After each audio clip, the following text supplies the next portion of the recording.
ಈಗಿನ ರಾಜಕೀಯ ಹೆಸರಿಗಷ್ಟೇ ಪ್ರಜಾಪ್ರಭುತ್ವ, ನಿಜವಾಗಿ ಚಾಲ್ತಿಯಲ್ಲಿಲ್ಲ ಅಂತ ವಿಷ್ಣು ಸರ್ ಯಾಕೆ ಹೇಳಿದ್ರು? ವಿಷ್ಣು ಸರ್ಗೆ ಇಷ್ಟವಾದಂತಹ ಸಾಹಿತಿಗಳು ಯಾರು? ಅವರು ಯಾರ ಬುಕ್ಕನ್ನು ಓದ್ತಿದ್ರು? ನಾನು ಏನೇ ಹೇಳಿದರೂ ಅದಕ್ಕೆ ಇನ್ನೊಂದು ಅರ್ಥ ಕಲ್ಪಿಸಿ ವಿವಾದ ಮಾಡೋಕ್ಕೆ ಪ್ರಯತ್ನ ಮಾಡ್ತಾರೆ ಅಂತ ಪತ್ರಿಕೆಗಳ ಬಗ್ಗೆ ವಿಷ್ಣು ಸರ್ ಯಾಕೆ ಹೇಳಿದ್ರು? ವಿಷ್ಣು ಸರು ಯಾವ ರೀತಿಯ ಒಂದು ಐತಿಹಾಸಿಕ ಪಾತ್ರಗಳನ್ನು ಮಾಡಬೇಕು ಅಂತ ಒಂದು ಆಸೆ ಇಟ್ಟುಕೊಂಡಿದ್ರು? ಈ ಎಲ್ಲ ವಿಷಯಗಳನ್ನು ತಿಳಿದುಕೊಳ್ಳೋಣ ಇವತ್ತಿನ ದಂತಕಥೆಯಲ್ಲಿ.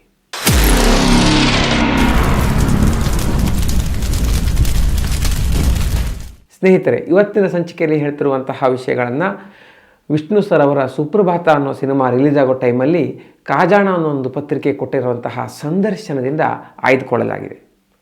ಆಗಿನ ಕಾಲದಲ್ಲಿ ವಿಷ್ಣು ಸರ್ ಅವರನ್ನು ಪತ್ರಿಕೆಗಳು ಸಂದರ್ಶನ ಮಾಡ್ತಿದ್ದು ಒಂದು ವಿವಾದ ಸೃಷ್ಟಿಯಾಗುತ್ತೆ ಅನ್ನೋ ಆಸೆಯಿಂದ.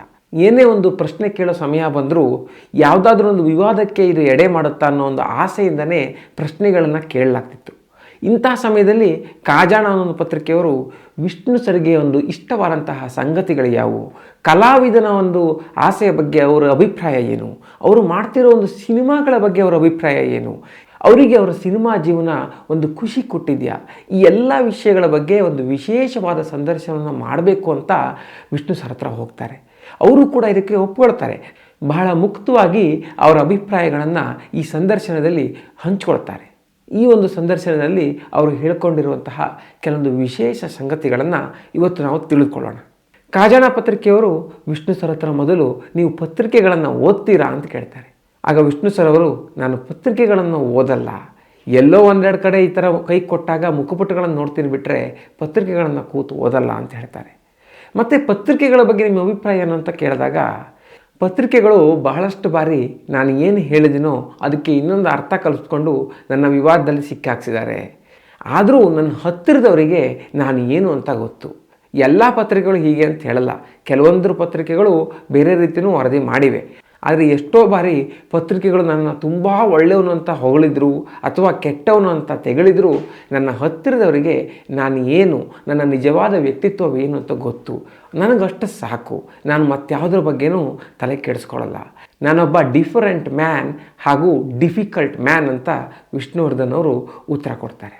ಇದಾದ ಮೇಲೆ ವಿಷ್ಣು ಸರ್ ಹತ್ರ ಪುಸ್ತಕಗಳನ್ನು ಓದ್ತೀರಾ ಅಂತ ಕೇಳಿದಾಗ, ನಾನು ತ್ರಿವೇಣಿಯವರು ಹಾಗೂ ವಾಣಿಯವರ ಕಾದಂಬರಿಗಳನ್ನು ತುಂಬ ಇಷ್ಟಪಡ್ತೇನೆ, ಅವುಗಳನ್ನು ಓದ್ತೇನೆ. ಮತ್ತು ಸಿನಿಮಾ ಬಗ್ಗೆ ಕೇಳಿದಾಗ ಅವರು, ನನ್ನ ಸಿನಿಮಾವನ್ನು ನಾನು ಯಾವತ್ತೂ ಥಿಯೇಟ್ರಲ್ಲಿ ನೋಡಿಲ್ಲ, ನಾನು ಸಿನಿಮಾ ಹಾಡಿನ ದೃಶ್ಯಗಳನ್ನಷ್ಟೇ ನೋಡೋಕ್ಕೆ ಇಷ್ಟಪಡ್ತೇನೆ, ಪೂರ್ತಿ ಸಿನಿಮಾ ನೋಡಬೇಕು ಅಂತ ಆಸೆ ಪಡಲ್ಲ. ಇಂಗ್ಲೀಷ್ ಫ್ಯಾಂಟಸಿ ಸಿನಿಮಾಗಳನ್ನು ಒಂದಷ್ಟು ನೋಡುವ ಹುಚ್ಚಿತ್ತು, ಆದರೆ ಈಗ ಅದು ಕೂಡ ಕಡಿಮೆ ಆಗಿಬಿಟ್ಟಿದೆ ಅಂತ ಹೇಳ್ತಾರೆ. ಇನ್ನು ರಾಜಕೀಯದ ಬಗ್ಗೆ ಅವರ ಅಭಿಪ್ರಾಯನ ಕೇಳಿದಾಗ, ರಾಜಕೀಯದ ಬಗ್ಗೆ ಏನೂ ಮಾತಾಡಿ ಪ್ರಯೋಜನ ಇಲ್ಲ, ಅದರ ಬಗ್ಗೆ ನನಗೆ ಆಸಕ್ತಿನೂ ಇಲ್ಲ. ಯಾಕೆಂದರೆ ಹಳೆ ಕಾಲದಲ್ಲಿ ರಾಜರು ಹೇಗಿದ್ದರೋ ಈಗಿನ ಕಾಲದಲ್ಲಿ ಮಂತ್ರಿಗಳಿದ್ದಾರೆ. ರಾಜರು ಏನೊಂದು ವೈಭೋಗದಿಂದ ಆಳ್ತಿದ್ರೋ ಅದೇ ರೀತಿ ಈಗಿನ ಮಂತ್ರಿಗಳು ವೈಭೋಗದಿಂದ ಸುಖವಾಗಿದ್ದಾರೆ. ಮತ್ತೇನು ವ್ಯತ್ಯಾಸ ಇಲ್ಲ. ಪ್ರಜಾಪ್ರಭುತ್ವ ಅನ್ನೋದು ಹೆಸರಿಗಷ್ಟೇ, ಅದು ನಿಜವಾಗಿ ಚಾಲ್ತಿಯಲ್ಲಿಲ್ಲ ಅಂತ ಹೇಳ್ತಾರೆ. ಹೀಗೆ ಮಾತಾಡ್ತಾ, ನಿಮಗೆ ನಿಮ್ಮ ಸಿನಿಮಾ ಜೀವನ ಹೇಗನ್ನಿಸ್ತು, ಸಿನಿಮಾ ನಟನಾಗಿದ್ದಕ್ಕೆ ನಿಮಗೆ ಖುಷಿ ಇದೆಯಾ ಅಂತ ಕೇಳ್ತಾರೆ.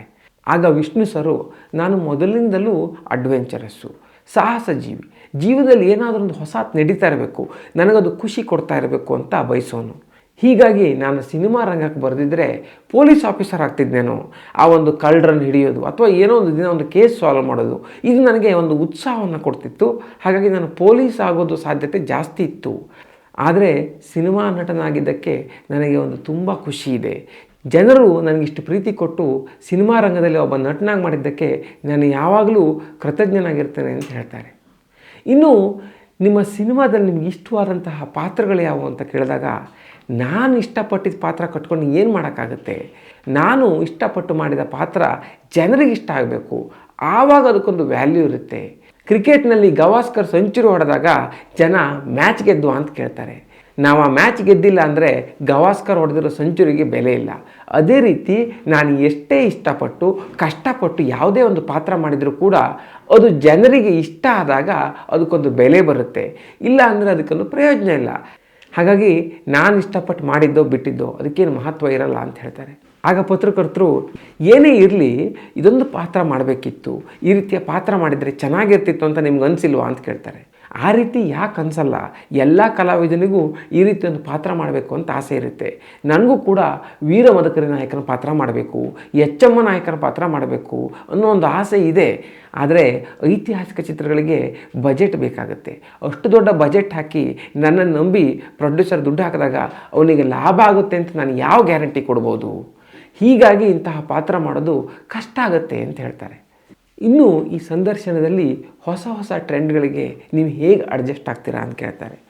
ಆಗ ವಿಷ್ಣು ಸರ್ ಅವರು, ಈ ಹೊಸ ಟ್ರೆಂಡ್ಗಳು ಜನರಿಗೆ ಇಷ್ಟ ಆಗುತ್ತೋ ಬಿಡುತ್ತೋ ಅನ್ನೋದು ಇಂಪಾರ್ಟೆಂಟ್ ಆಗುತ್ತೆ.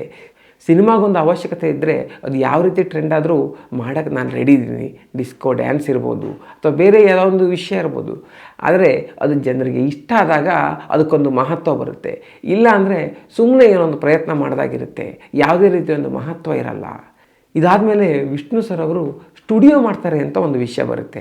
ಇದು ನಿಜವಾಗ್ಲೂ ಹೌದಾ ಅಂತ ಕೇಳಿದಾಗ, ಸ್ಟುಡಿಯೋ ಮಾಡಬೇಕು ಅಂತ ನನಗೊಂದು ಆಸೆ ಇದ್ದಿತ್ತು ನಿಜ. ಆದರೆ ಭಾಳಷ್ಟು ಹಿತೈಷಿಗಳು ಈ ರೀತಿ ಒಂದು ಸ್ಟುಡಿಯೋ ಮಾಡಿಕೊಂಡು ಅದನ್ನು ಮುನ್ನಡೆಸ್ಕೊಂಡು ಹೋಗೋದು ಕಷ್ಟ ಅಂತ ಹೇಳಿದ್ರು. ಹಾಗಾಗಿ ಆ ಆಸೆಯನ್ನು ಅಲ್ಲಿಗೆ ಕೈಬಿಟ್ಟೆ ಅಂತ ಹೇಳ್ತಾರೆ. ಇದ್ರ ಜೊತೆಗೇ ನಿರ್ದೇಶಕನಾಗ ಆಸೆ ಇದೆ ಅಂತ ಕೇಳಿದಾಗ ಕೂಡ ಸಮಯ ಬಂದಾಗ ನೋಡೋಣ, ಯಾವುದೇ ರೀತಿಯ ಒಂದು ನಿರ್ದೇಶನ ಮಾಡುವಂತಹ ಆಸೆ ನನಗಿಲ್ಲ ಅಂತ ಕೂಡ ವಿಷ್ಣುವರ್ಧನ್ ಅವರು ತಿಳಿಸ್ತಾರೆ. ಸ್ನೇಹಿತರೆ, ಈ ವಿಡಿಯೋ ನಿಮ್ಗೆ ಇಷ್ಟ ಆಗಿದ್ದರೆ ತಪ್ಪದೇ ಶೇರ್ ಮಾಡಿ. ಹಾಗೆಯೇ ಈ ರೀತಿಯ ಕುತೂಹಲಭರಿತವಾದ ಇನ್ನಷ್ಟು ವಿಷಯಗಳು ನಮ್ಮ ದಂತಕಥೆ ಸಂಚಿಕೆಯಲ್ಲಿ ಬರಲಿಕ್ಕಿವೆ. ಅವುಗಳನ್ನು ಮಿಸ್ ಮಾಡ್ಕೋಬಾರ್ದು ಅಂತಿದ್ದರೆ ನಮ್ಮ ಕನ್ನಡ ಮಾಣಿಕ್ಯ ಚಾನಲ್ಗೆ ತಪ್ಪದೇ ಸಬ್ಸ್ಕ್ರೈಬ್ ಮಾಡಿ. ಮುಂದಿನ ಸಂಚಿಕೆಯಲ್ಲಿ ಮತ್ತೊಮ್ಮೆ ಸಿಗೋಣ. ಅಲ್ಲಿವರೆಗೂ ನಮಸ್ಕಾರ.